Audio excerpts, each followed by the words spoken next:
Sure. So, hello everybody. So, I am very honored to introduce Dr. Devashree, who has scored All India rank 7 in the NEET SS 2023 surgical group. So, welcome, Dr. Devashree, and first of all, congratulations. And I am feeling so happy for you. So, first and the foremost question is that how are you feeling right now? So I'm feeling it's a surreal feeling actually. I think when most people, I think all people when they prepare for this exam, the initial step always involves watching interviews of people who have done well. So to cross the side and be on the other side and to give an interview, it feels fantastic. I'm feeling very blessed and happy. Yes, and it is your hard work and dedication with what you have achieved it, so you deserve this. So please tell me about the journey, about when did you start preparation, how about did you go about doing it, and the final stages. So describe your journey. So I began my preparation in February of this year, which is when I decided that I want to pursue MCH in urology. So the thing is, when I before preparing, I spoke to a lot of people as to what the strategy should be, how to ace this exam, what is the rule to crack it. But the more I spoke to people, I understood that there is not one way to do it. That the most important principle is that you have to be consistent and you have to put in the hard work. But there's not just one path that, okay, you do this and you will be there. So for my preparation, I felt that the basis of it was planning. Actually, I've always been very systematic with my work. So I thought that let's plan out February to, I had then thought that maybe the exam will be in August. So all of those months I had charted it out that, okay, in so many months, I want to finish my first reading. In the next 2 months, I'll finish my second reading, and possibly in the next 1.5 months, finish my third reading. So that is how I began first, by making a timetable and a master plan of how I would go about. Second question, which I had to decide, was that what source am I going to use for studying?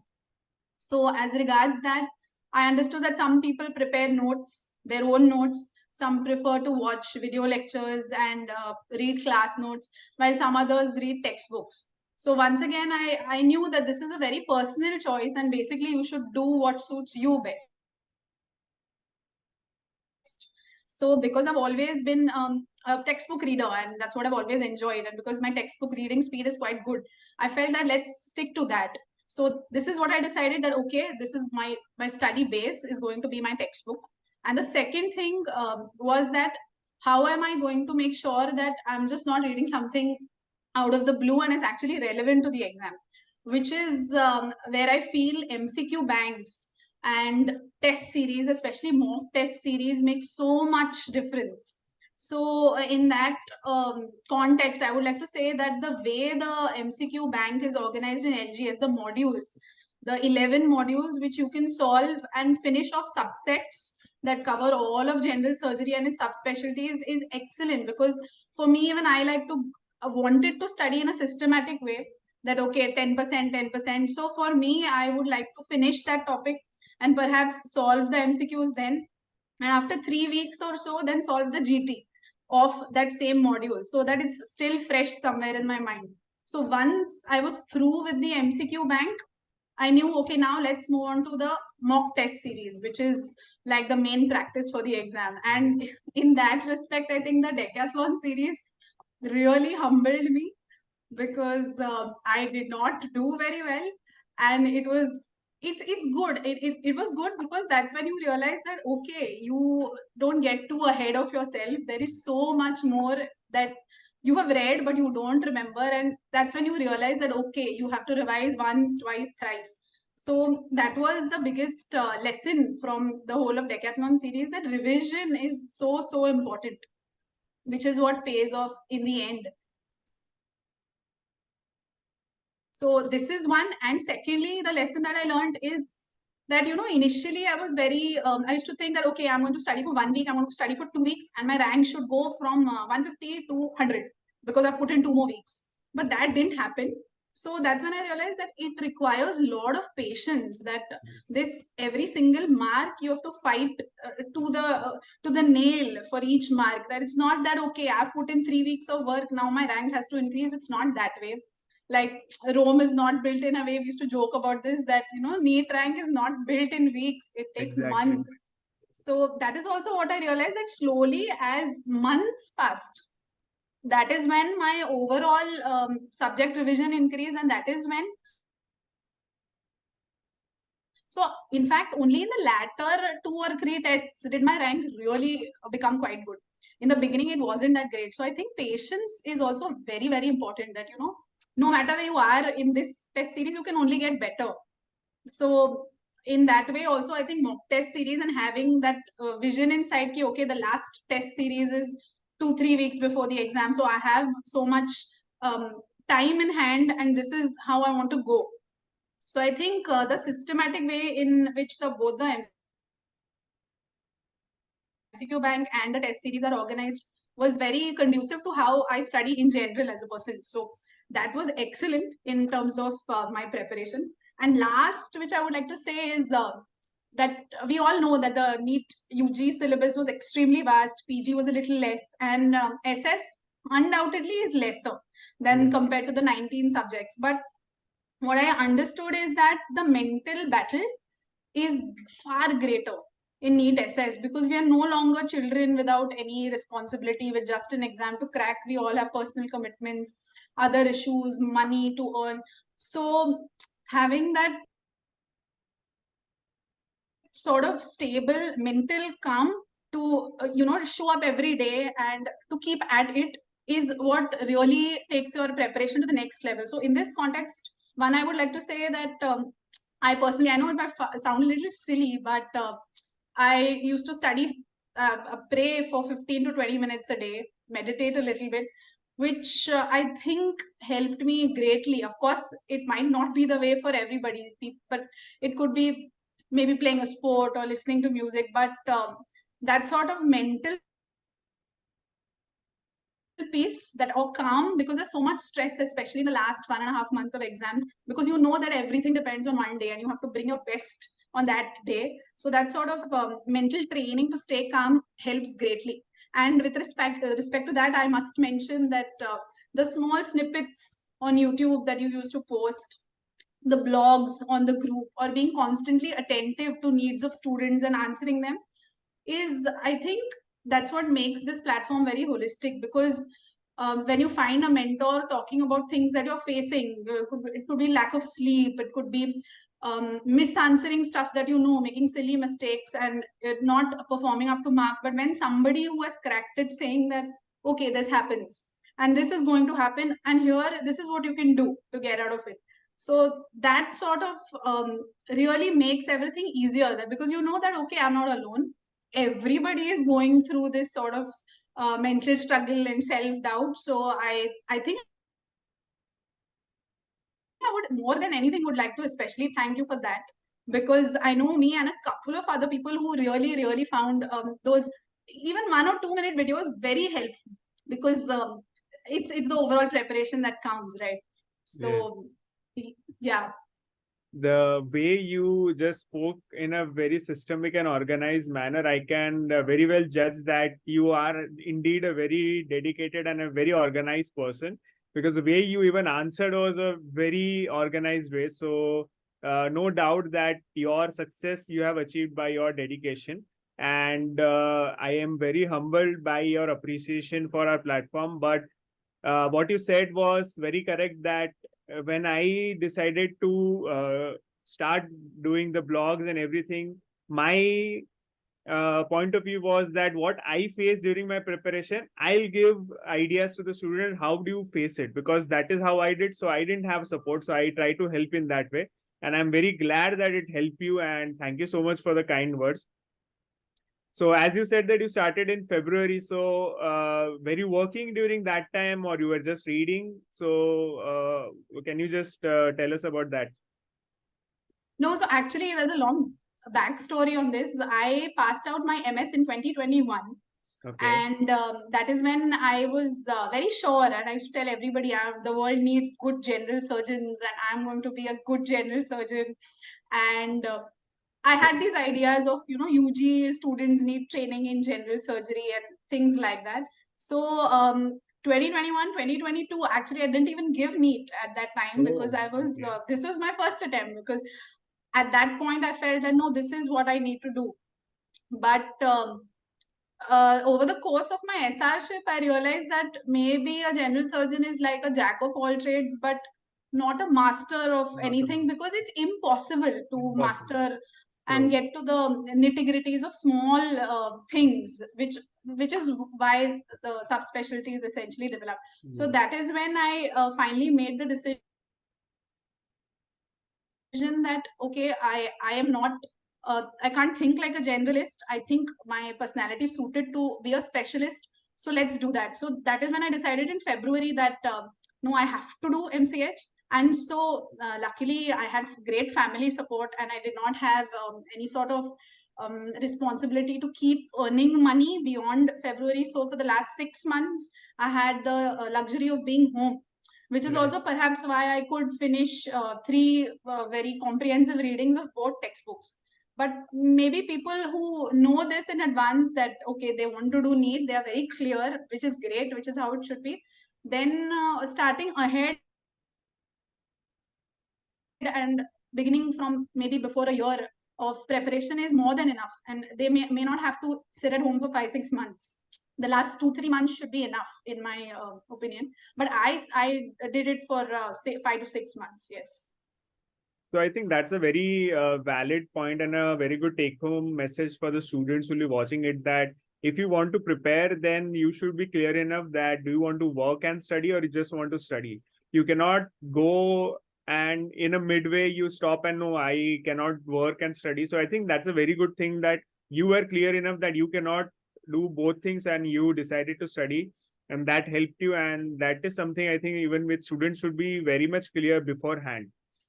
So I agree, sir. I think planning is so important. Like, you need to really, because some SR posts are extremely heavy. So it's sort of doing injustice, because this is essentially the last step of your career. So to not give yourself the best possible chance to get in the best place is just injustice to so many years that you have put in to get where you are. yes. So maybe taking 1 month off extra is valid, but not putting in your best for the exam and when so much rests on it is, I think, it's foolhardy.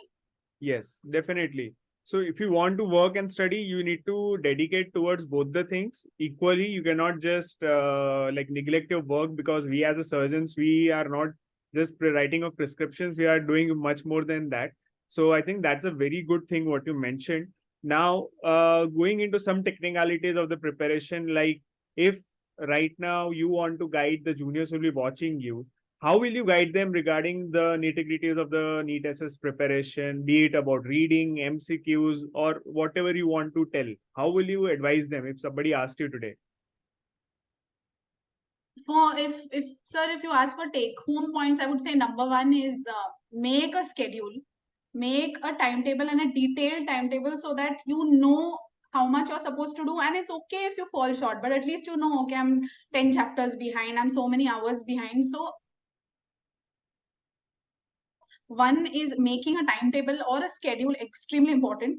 2 is, I think, the whole approach to the exam is also very important, because many people think that top 10 तो नहीं होने वाला है मेरे से, नहीं top 50 तो नहीं होगा, but ऐसा बिल्कुल भी नहीं है. I feel if you are smart enough to become MBBS, MS, DNB, whatever, then if you just put in the hard work, you can get top 10. There is no question of you not being able to do it. So people who think that, okay, I'll just study and then let's see,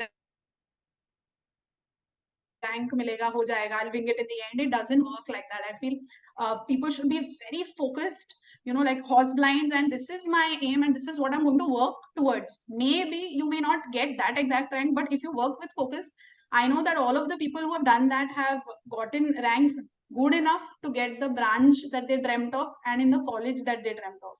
So I think that focus from the beginning is also very, very important. And like I said, self-doubt should be thrown out of the window as soon and as early as possible, because that just meddles with your whole preparation. Because the whole key is to put your head down and to just chart your own progress rather than looking right and left or thinking that NEET UG में ये हुआ था, NEET PG में ये हुआ था, तो NEET SS ऐसा नहीं है. It's a separate exam, and if you work hard and if you just keep at it, you will be able to reach where you want to reach. But of course, it requires a lot of sacrifice, which has to be very conscientiously understood that, okay, if I want a rank so good and if I want to dream that big, I have to understand that sacrifices are a must, and that goes without saying. Things will have to be sacrificed, free time or leisurely activities. But if that sacrifice of a few months, 4 or 5 months, is going to get you to a great place for the next 4 to 5 years of your life, I think it's a very profitable deal. So just going in with that approach that all or none, कर रहे हो तो अच्छे से करो, or just don't do it. Don't do it. I think that's something which even I follow, and even what my elders used to tell me, that if you want to achieve something, then you need to keep the goal the highest, no matter whatever you get at the end. If you aim for that thing, you will get even higher, but not below that. So I think that is what even you said, and I totally agree on that. So that is a very valid point, which all the students will be watching is must take into consideration, that focus and being self-aware and self-confident and positive, optimistic attitude is a very big important thing in this, especially NEET SS journey. No matter, it is also important for the life, but NEET SS is also in that way a very important step in our lives, and whoever is preparing for MCH, and that is something which they should keep in mind. So now, just because this is my platform and I want to know, like, how did you come to know about us, like our platform? And if you can describe, like, how did it help you in your journey? You already told in before, but somewhat in detail, if you are okay, then you can share with us. Sure, sir. I came to know because one of my friends was using it. So basically, I was like, okay, let's. The thing is, when somebody is using something, you also want to check it out. Oh, okay, if it's great, I should not miss out on it. So that's how I initially saw, and I was like, no, these questions are great. And like I told you, it humbles you, because you feel that, okay, I'm in a good place, my preparation is going well. And then you realize, no, there is so much more that is being asked, and you're doing much more poorly than you thought your preparation was at. So then that pushes you, you want to do good at those test series. So that is how I began with the decathlon series. Then once I downloaded the app, I realized, oh, okay, they have these 11 modules. They have MCQ banks, which are segregated into Bailey, Sabiston. There is Schwartz as well. And there is a grand test, which is the condensed version of those chapters. So I felt that in this way, if simultaneously with my reading of the base material, since I told you my textbooks were my base material, if I could solve the MCQs chapter wise, and then later on solve the GT after a gap of 2 weeks or 3 weeks, it is like more than 2-3 times revision, and it tends to stick with you, especially the facts or the numbers, all those things which are so easy to forget and very evaporative in your memory. So in that way, the systematic way in it, which it is organized, and because it's extremely comprehensive too, like there is so much of Bailey though is almost, I think it was one of the few platforms which genuinely covered the new edition and did justice cover to cover, covering all of the small nitty-gritties of the textbook. So that sort of revision also asserts that, okay, I'm reading and this is also important. Because once you solve an MCQ on something you've read, it's not just twice, it becomes like stuck in your memory. And if you get it wrong, which happened very often because the questions were not like just easy and line pickups, because they really made you think, you tend to remember them more. So I felt in that way the decathlon test series and the MCQ bank is very stimulating, that you understand that the work is not done just by reading. You have to see whether you can actually apply it to the MCQs as well. And like I said, your blogs and the videos were a personal favorite, and I just felt that this is what I want to hear, and it's great that somebody understands, somebody who's gone through it, and somebody who really understands that okay, what a candidate feels at this time and what the person wants to hear, and is saying that and making life easier for us. I felt that was very thoughtful and very useful. Right. Thank you so much for that, because your appreciation matters a lot. Because like I am asking all the people whom I'm talking to that, like especially regarding my platform, like you told all the positives. Now, if you want to share something like any small feedback, any negative points which you think I can implement and make it much more better for the future aspirants, or you already told the positives. Now if you want to share any negatives, I'll be happy to implement them and make the platform even much more better. So, sir, I had actually also downloaded the notes, the PDF version of the notes. Yeah. And although they were great, I felt they were very extensive. Yes. So, if there were more charts or more, if it was more pictorial, because then reading it used to take, it was very comprehensive. So Yeah. it covered everything, but maybe if there were a few mnemonics, or if it was made in a pictorial or a chart-wise form, that could even take it up to the next level. Right. As regards to the MCQs and decathlon series, I think it's good because it pushes you to study more, revise more, and it never lets you become complacent. So I would not say that okay, the questions were tough, so make them easier, because then everybody gets complacent. Whereas if the exam is stimulating, then you feel like no, I need to reread, I need to go back. Definitely. So with that, I don't think there's a need to change. Because I received a lot of criticism, even you would be knowing, regarding the exam decathlon papers, mock exams being on the tougher side. But retrospectively, I feel even could not compete with NB in terms of the toughness of the exams, because NB ruled in the NEET SS once again by giving the toughest exam till now.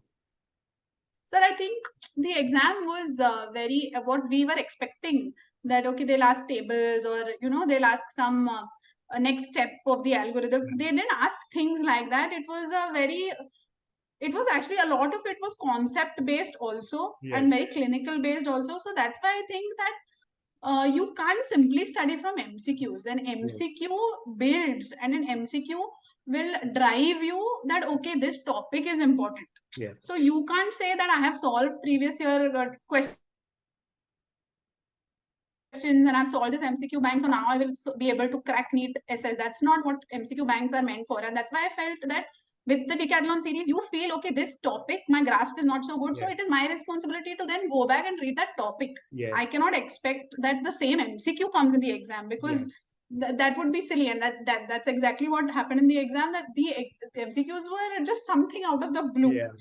But that is the whole point, that you solve MCQs so that you know that, oh, this concept is difficult, needs to be remembered. And around that, once you read it and add it to it with MCQs, that's how it should work. That's what I feel. That you can't simply read off MCQs. So what I can take from what you said is that you cannot expect like NEET UG, NEET PG, that just by solving MCQs or reading, you can expect same things to be asked in the exams. Very nicely, what you also said is that practicing MCQs helps you cover, like build a base. Reading the textbooks becomes the pillar for that. And your conceptual application of that knowledge is equally important, because from the recent years, they are starting to implement that in the question forming.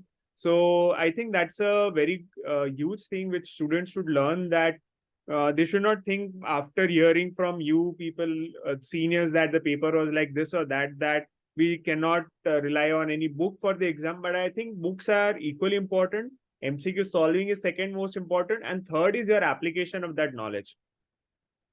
So I feel you cannot just go away from reading. Like you cannot just tell that I'll not read, I'll just solve MCQs, or I'll not solve MCQs, I'll just read. I think everything forms a complete package, and you need to do that.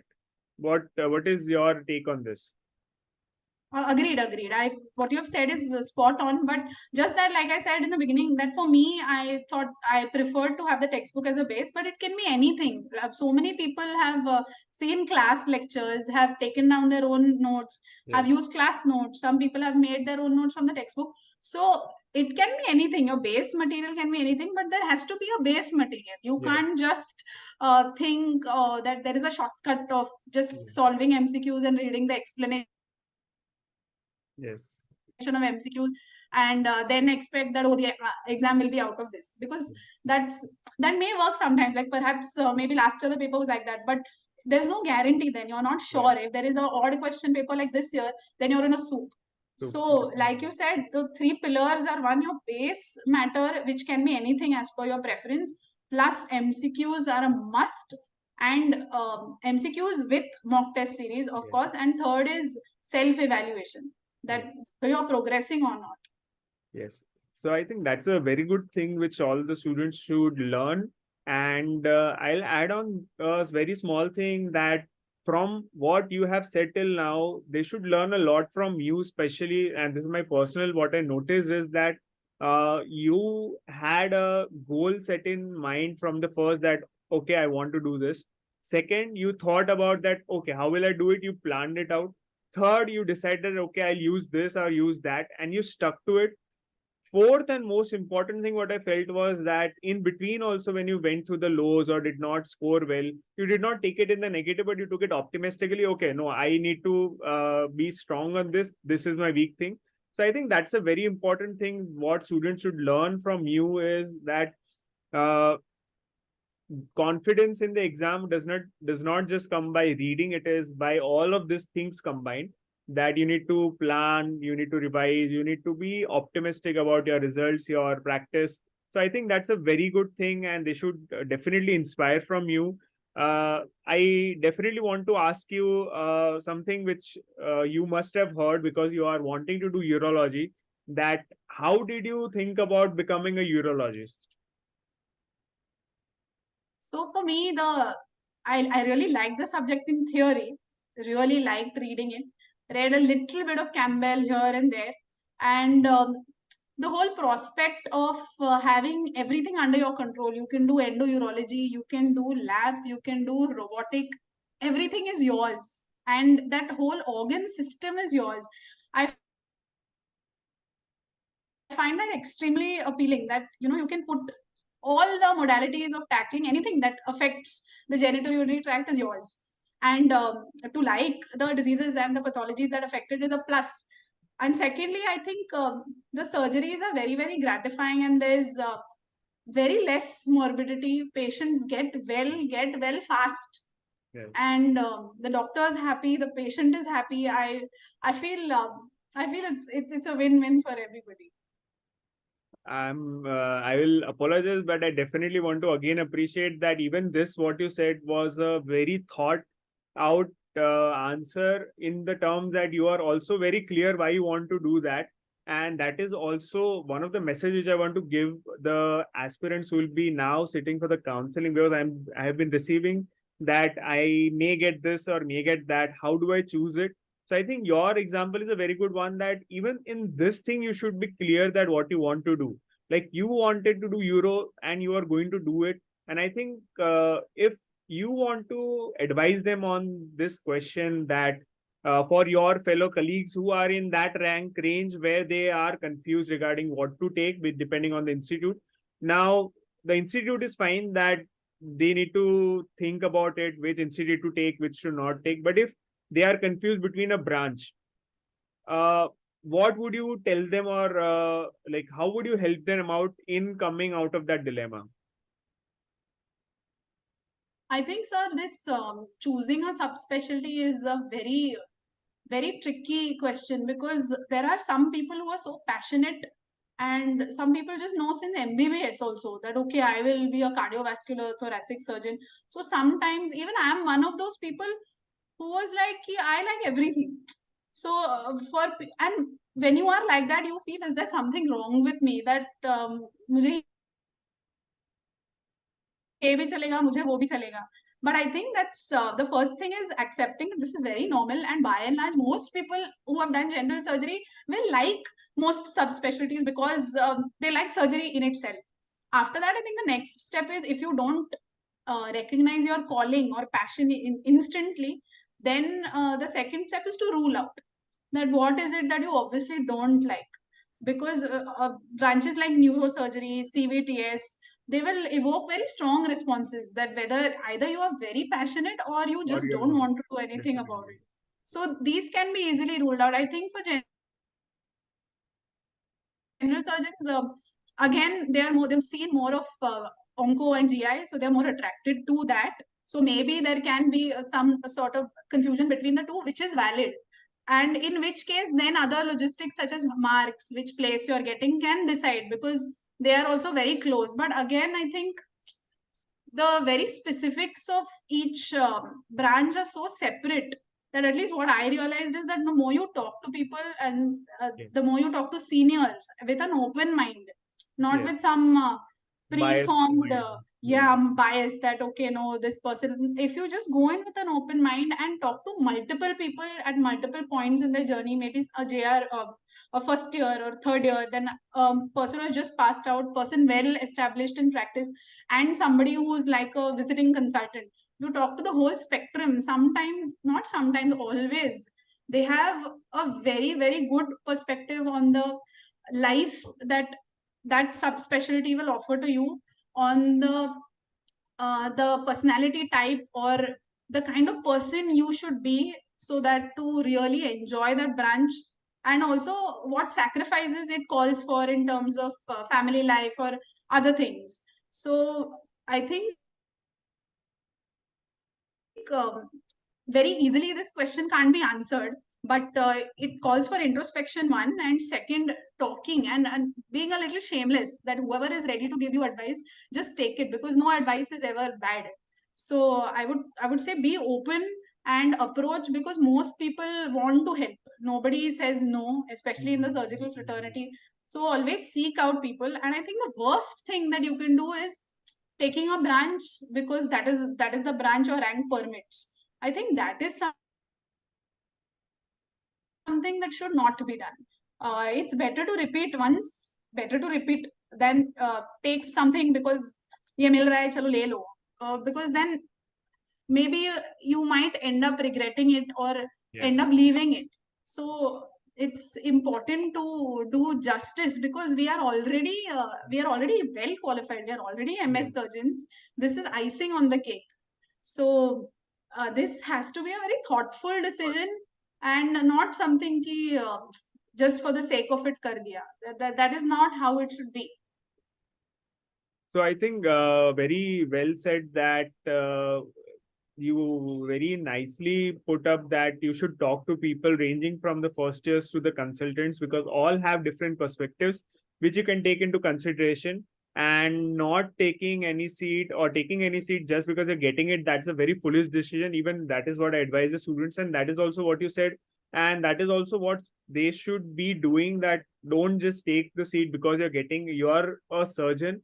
So now you should take a seat which you have a calling for. So as you had calling for Euro, I had for Gastro. So I think you need to think about it and you need to talk out if you're confused. There is no other solution for it. But it should not be a hasty and a decision that, okay, I'll take it. No, I'll get an MCA degree. I think that is something which many people would be regretting later on in the life. So I think I am very glad and I am very happy to talk to you, because we talked a lot about everything, and I'm very proud, to be honest. Like my students who have got ranks, I tell everybody, and even I'll be telling you that I feel proud as a parent, and obviously your parents would be proud, but I feel the same for you. And I'll definitely congratulate not just you, but your support system, your family, friends, whoever helped you in this. And I wish you all the best. And just last question is that where are you planning to be? Where are you planning to take admission? IKDRC Ahmedabad. Oh, okay, nice. Welcome to world of SS, and also welcome to Gujarat. Are you from Gujarat or you are? No, sir. I stay in Mumbai. Okay. Okay. But I'm from Gujarat, so welcome to our state and welcome to the world of SS.